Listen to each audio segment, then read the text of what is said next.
Hello বন্ধুরা, সবাইকে DSP agro ফার্মের পক্ষ থেকে আন্তরিক শুভেচ্ছা অভিনন্দন। অনেক দিন পর একটা ভিডিও নিয়ে আসলাম।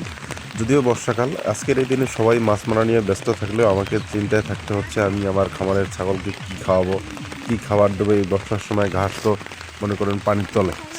তো সর্বোপরি প্রতিদিন যেটা খাওয়াই ওটাই খাওয়া শুরু করে দিলাম। দুপুরবেলা দেখি কী দেওয়া যায়। এখানে দিচ্ছি আপনার খড়, তারপরে ভুসি, লবণ, হালকা লালি গুড় এবং আমার কলা খাওয়ার পর কিছু কলার ছোকলা ছিল, ওগুলো দিয়ে দিছি। তাতে দেখি ছাগল সুন্দর খাবে। বর্ষার দিনে এই কষ্টটা আপনি যদি কাটায় নিতে পারেন তাহলে আপনি আপনার খামারে লাভবান লাভ করতে পারবেন।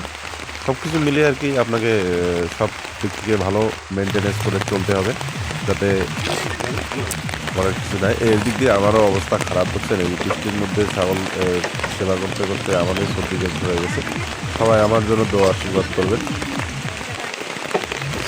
এবং আমার খাবারের জন্য দোয়া রাখবেন।